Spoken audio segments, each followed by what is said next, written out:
विज्ञान की कई शाखाएं हैं जो विविध विविध विषयों पर अपने लोगों को जानकारी देती हैं। रसायन विज्ञान, भौतिक विज्ञान, जीव विज्ञान, बहुत सारे विज्ञान हैं जो अपने लोगों को जानकारी देते हैं भिन्न भिन्न विषयों की। भैया विज्ञान की एक शाखा ऐसी भी है जो पूरी धरती के बारे में अध्ययन कराती है। तो विज्ञान की वह शाखा जो पूरी धरती का अध्ययन कराए, क्या बोलोगे? भूगोल। धरती का अध्ययन कराने वाली विज्ञान की शाखा भूगोल, पूरी धरतियां का अध्ययन कराए हो। और सब विज्ञान यही में समावा है, धरती में ही तो सब कुछ है, इसी के ऊपर तो सारी खोजें हो रही हैं। तो धरती का अध्ययन कराने वाली विज्ञान की शाखा भूगोल। और इस भूगोल के बारे में अपने लोगों को सबसे पहले किसने बताया? भैया भूगोल के बारे में सबसे पहले कुछ बताने वाला जो वैज्ञानिक था उसका नाम है एराटोस्थनीज। तो भूगोल के जनक एराटोस्थनीज, इनका नाम याद रखिएगा। यूनान के विद्वान एराटोस्थनीज, भूगोल के जनक एराटोस्थनीज।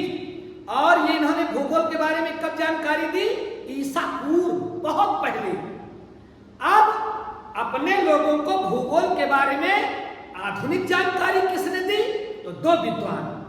आधुनिक भूगोल के जन्मदाता कौन है? आधुनिक भूगोल के जन्मदाता है हमबोल्ट। इनका भी नाम याद रखिएगा, हमबोल्ट और रिटर। हमबोल्ट और रिटर, आधुनिक भूगोल के जन्मदाता हमबोल्ट और रिटर। इन्होंने 19वीं शताब्दी में भूगोल के बारे में दुनिया को जानकारी दी। किसने? हमबोल्ट और रिटर, आधुनिक भूगोल के जन्मदाता हमबोल्ट और रिटर।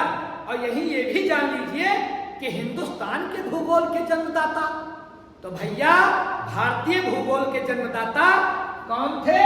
James Rennell. इनका भी नाम याद रखिएगा, जेम्स रेनल।